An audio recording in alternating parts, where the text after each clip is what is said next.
Ada saat-saat dalam hidup ketika kita berdiri di tengah dilema moral antara menyenangkan orang lain atau setia pada suara hati.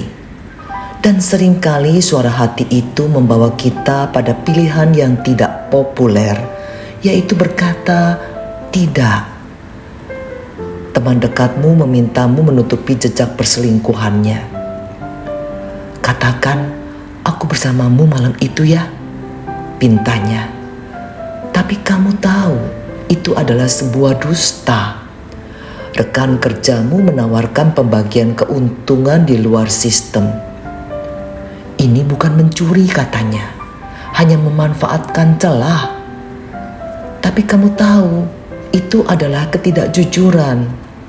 Lalu hatimu bergumul. Di satu sisi kamu tidak ingin melukai hubungan.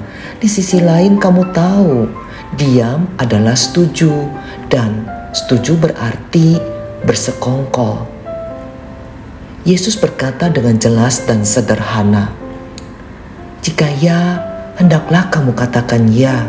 Jika tidak, hendaklah kamu katakan tidak. Apa yang lebih daripada itu berasal dari si jahat. Karena setiap kompromi pada integritas, betapapun kecilnya, membuka celah bagi si jahat bekerja melalui kebohongan, ketakutan, dan kepentingan pribadi.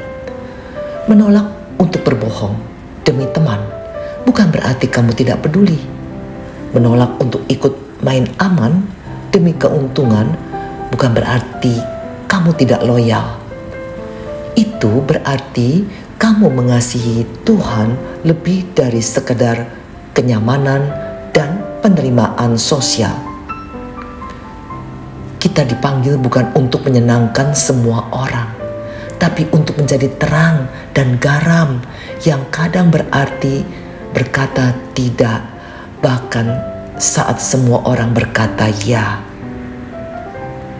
Dan ketika kita memilih berkata tidak dengan kasih dan keteguhan, kita bukan hanya menjaga hati nurani, tetapi juga menegakkan nilai kerajaan Allah di tengah dunia yang penuh kompromi. Keberanian kita berkata tidak untuk hal yang benar di tengah situasi simalakama menentukan posisi kita di hadapan Allah. Mari kita berdoa. Tuhan yang kudus dan benar, berikanlah aku keberanian untuk berdiri di atas kebenaran, meski harus kehilangan dukungan manusia.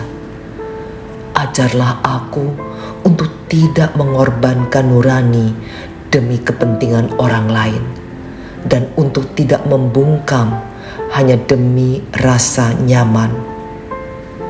Ketika aku tergoda untuk menutupi yang salah demi menjaga relasi, ingatkan aku bahwa kesetiaanku pertama adalah kepadamu.